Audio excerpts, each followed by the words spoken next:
আসসালামু আলাইকুম। আমি ডাক্তার মোহাম্মদ জাহিদুল ইসলাম, মেডিসিনের বক্ষবিধি বিশেষজ্ঞ, নোয়াখালী মেডিকেল কলেজ।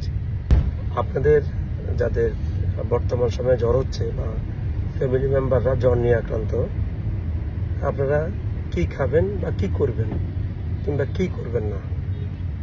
যাদের প্রথম দিন থেকে প্রচন্ড রকম জ্বর, আমরা ধরে নিই এটা ভাইরাল জ্বর, তো ভাইরাল জ্বরের অ্যান্টিবায়োটিক খাওয়ার কোনো গুরুত্ব নেই।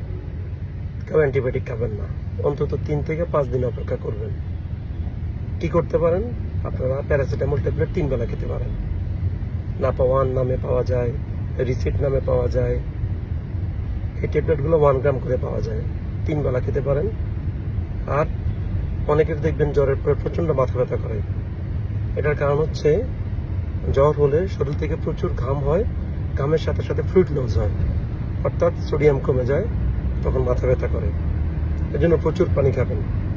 অনেকের জ্বর হলে প্রস্রাব হলুদ হয়, লাল হয়, এটা হচ্ছে ডিহাইড্রেশনের কারণে। প্রচুর পরিমাণে পানি খাবেন, দেখবেন মাথা ব্যথা কমে গেছে। আর আপনাদের অনেককে দেখা যায় যে জ্বরের কারণে শরীরের বিভিন্ন জায়গায় ব্যথা করে, ঘাড়ে, কোমরে, পিঠে, সহ্য করতে পারে না। অনেক সময় দেখা যায় যে অনেকে ইন্ডোমেথাসিন জাতীয় ওষুধ খায় অথবা ফ্লামিড জাতীয় ওষুধ খায়।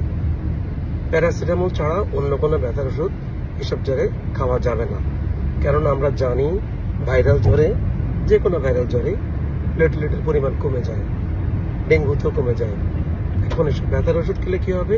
প্লেটলেট আরো কমে যাবে, অনুচক্রিকাটা আরো কমে যাবে এবং এটা রক্তক্ষরণের কারণ হয়ে দাঁড়াতে পারে।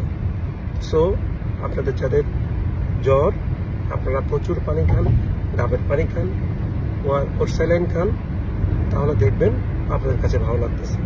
আর 5 দিন পরও যদি না জ্বর কমে, অবশ্যই ডাক্তারের পরামর্শ নেবেন এবং পরীক্ষা নিরীক্ষা করবেন। ইনশাল্লাহ নেক্সট আরেকটা ভিডিও নিয়ে আমি হাজির হব। আজকে এই পর্যন্তই। সবাই সুস্থ থাকেন। আল্লাহ হাফেজ। সালাম আলাইকুম।